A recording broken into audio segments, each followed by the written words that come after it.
Hindi po ngayon mapakali, naguguluhan sila. Dito ho sa huling statement ni Senador Rodante Marcoleta. Okay? Itong grupo ho ng mga Duterte supporters, vlogger at mga followers nila. Ang issue ho tungkol sa pagsasabi ni Marcoleta, Senator Marcoleta, na hindi siya member ng PDP, ng partido ng mga Duterte. Siya ay maninindigan sa tama at hindi daw siya kasama sa Duterte 7 or Duterte Black. Pero pinipilit daw siyang isama. Alam niyo si Senador Marcoleta nung congressman pa lang, na-interview ko na yan, may prinsipyo naman niyang mama kahit na ano sabihin ng iba. At ngayon po siya ay senador na ng Republika.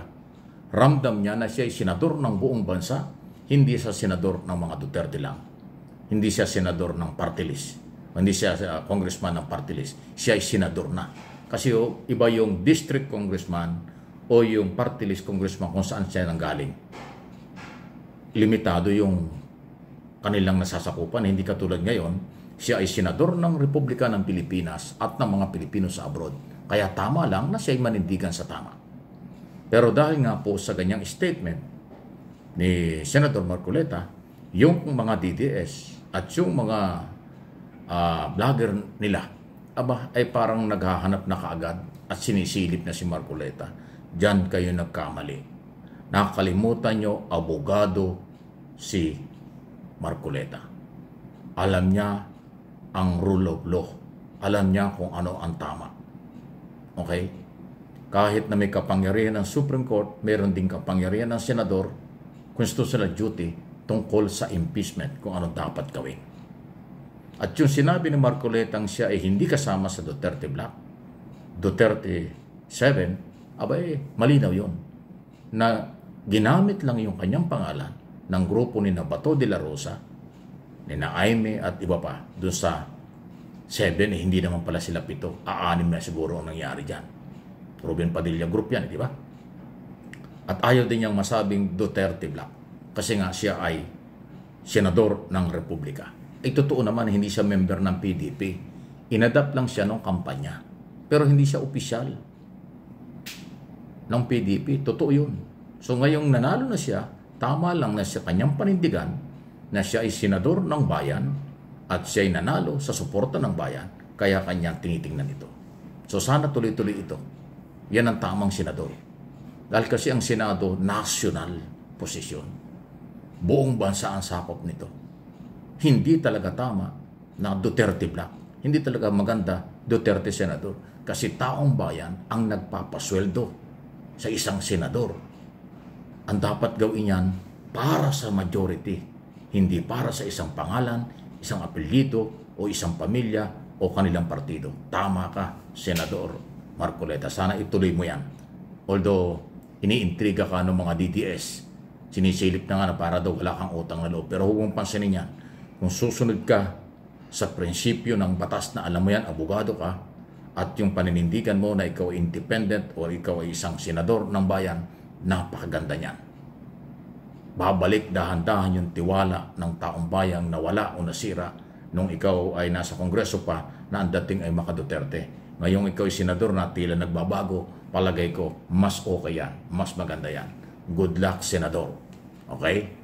Susuportahan ka ng marami, babantayan ka namin, at kung ang iyong galaw at gagawin ay papabor sa nakakarami tungkol sa rule of law na pinapairal, mas magiging positibo ang dating mo, Senador Rodante Marcoleta. Sir, thank you. Okay. Sunod na ating pag-usapan. Ito na naman, talagang hindi ho tinitigilan ni Malacanang Press Officer at Undersecretary Claire Castro ang napakadalas na bakasyon. Pagbibiyahe-biyahe ni Sara Duterte. Over bakasyon talaga, sobrang bakasyon . Mas matagal pang nasa abroad ang pangalawang pangulo kaysa sa nandito sa Pilipinas. Kaya yung puro bakasyon na ginagawa ay binabanata na ng Malacanang. Ano daw bang meron? Bakit lagi nagbabakasyon si Sara? Galing ng Australia, kung saan Tapos bumalik ng The Hague, tapos napunta ng South Korea. Ngayon ang may plano, papunta naman ng Kuwait. So iniikot niya ang buong mundo. Para saan ba yun? Kung atin naman susubaybay na sinasabi, puro rally at paninira sa gobyerno. Ay trabaho ba ng Vice President? Umikot ng umikot sa buong mundo para sirain ang ating gobyerno? Di ba ang obligasyon ng pangalawang Pangulo ay suportahan, tulungan ang gobyerno? Pero hindi siya tumutulong. Ayaw talaga magtrabaho. Kaya tama lang yung reaksyon ni Claire Castro na tanungin, banatan, kung bakit puro travel, puro bakasyon, sa halip magtrabaho dahil siya ay Vice President pa rin ng bansa. Ayun. Okay. Sunod na pag-usapan pa rin natin, constitutional duty ng Congressman at Senado ang SONA. Aba, totoo yan. Ito isa pa. Galing na naman ito kay Congressman Marcoleta. Buti habol natin. Pero ibang issue ito. Kasi ang issue dito, bakit hindi nag-attend? May nag-walkout pa nga na Congressman, si Napulong Duterte, nag-walkout. Si Bato, Robin Padilla, Amy Marcos ay hindi nag-attend ng SONA. Yung tatlong yan, hindi ako kakamali. At saka si Bungo, 4 pala. Sabi ni Marcoleta, ako ay kaya umattend ng SONA noong July 28 kasi constitutional duty yan ng senador. Yung kanilang opening noong alas 10 ng umaga sa Senado ay sinuspindi lang. Itutuloy yan doon sa SONA. Kaya daw siya nagpunta. Obligasyon daw ng senador at congressman na makinig sa State of the Nation address ng Pangulo. Kaya yung mga hindi nag-attend, ibig sabihin lumabag sa saligang batas. Yung mga nag-walk out, lalo na. Yan po ang paniniwala ni Senator Marcoleta. Obligasyong makinig at manood ng SONA ng Pangulo. Kasi yan ay parte ng trabaho ng congressman at senador. Kaya pala siya dumating doon, nakipagkamay pa kay Pangulo. At tama yun. Again, itong mga galaw ni Marcoleta, ni Senator Marcoleta, maganda ito. Noong araw, parang sinabi na naniwala tayo na, pang-attend ka o hindi ng SONA, okay lang. Ngayon pala, hindi. Yung pala ay constitutional duty ninyo. Dahil nga, yung pagsuspindi sa Senado noong session ng umaga, itutuloy doon sa SONA. Kung hindi ka dumalo ron, hindi mo nagawa yung iyong obligasyon sa ilalim ng batas. Ang linaw nun. Iba talaga pag abogado magpaliwanag. Yun ang paliwanag ni Marcoleta.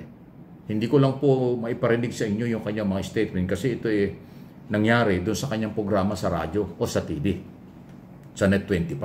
Hindi ko naman pwedeng gamitin kasi baka maka-copyright tayo kung walang approval yung mga kilala. Although kilala ko si Marcoleta at yung mga angkor niya ron, kasamahan niya ron. Pero respeto, doon nang galing, kinukot ko na lang. Hindi ko pwedeng iparinig kasi copyright yan.